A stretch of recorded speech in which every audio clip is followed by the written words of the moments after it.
My next guest started in EastEnders, became a pop star, had a #1 record, won an Olivia Award as Eliza Doolittle in My Fair Lady, played the love interest opposite Hugh Grant in Love Actually, then off to Hollywood. Not bad for a Cockney sparrow.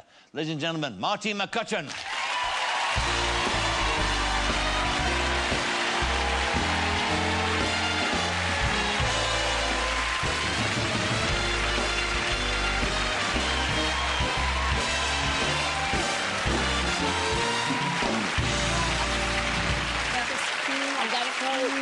It's okay. Looking fabbo. Oh, thank you. Fabbo. Thank you. Last time we talked on this programme, you said you got the movie bug and you're off to Hollywood to find out. So what happened? I went out there for pilot season and it was like a meat market out there. Was it? Yep. Queues and queues of girls just desperate to get that part and I couldn't believe it, but I actually got a part out there in a TV show, in a pilot. In a comedy sitcom, and we're waiting to see if it's going to be picked up or not. What was it like living in La La Land for a while? In La La Land? Yeah, yeah, it is a bit mad out there. Yeah. It is mad, and when I was out there also there was a time of the Oscars. I watched you and your daughter, yeah. On the red carpet? I did, Asking people who they were? Yeah, it was fantastic. It was so funny, though, because you do get so many people, they're taking it all very, very seriously, and, you know, and then Joan's there just making everybody laugh and asking all the questions that deep down we want to ask. Yes. You know? So no, it was great, and it was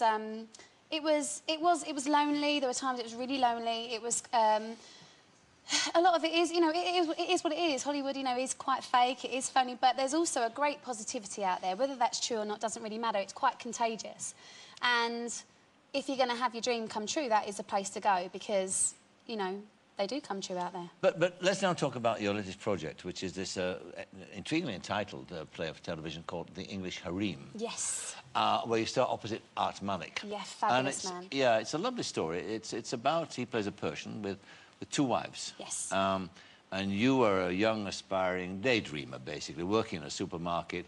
You get sacked for being dizzy. Yes. And you set your stall out to work for him. And, yes. And eventually you get to marry him. I do. I'm wife number 3. You're wife number 3. Mm-hmm. Now, there's a lovely sequence where you take him home to your parents. They live in the buildings. They live in the council estate, the council estate, a bit like you did when you were a kid, most definitely. Right, and they're fairly, as they are, rigid in their ways. And you present them with this exotic man. Yes. Are you surprised or not? Or did you see it coming? I know it's really fast. We didn't see it coming ourselves, did we? I know I'm a lot older than your daughter. But you started going to the gym, haven't you? Oh, yeah. And there's one other thing, and it sounds worse than it is. Sam's already married, aren't you? Actually, he has 2 other wives that he lives with, and I'll be the 3rd. We haven't made a date yet, but we just wanted to include you in our plans. Yes, definitely. Look! Ta-da!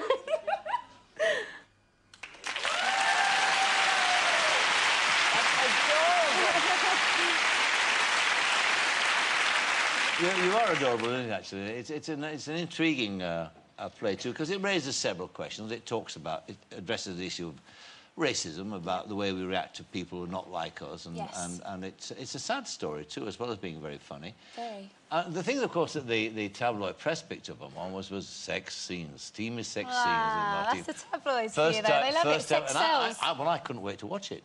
I have to say, because, you know, you've always been one of my favourites. Oh, thank you. But it's nice and it's elegant and tame, actually, isn't it? It is. I mean, you know, it's quite sensual, and I'd never done a love scene before. Had you not? No, I've done lots of, you know, snogging scenes, but I'd never done a love scene before, so I was really nervous, and Art Malik was fantastic, and it was quite funny because I was nervous, and you hear about all these people having this great chemistry on set, and how, you know, there was this, you know, fabulous thing, and they got together in real life, and meanwhile, we just had people going, more thrusting, Art, that's it, that's my man scratching his leg and drinking a cup of coffee, and, you know, and you're there sort of going, oh, God, I'm trying to make this look sensual.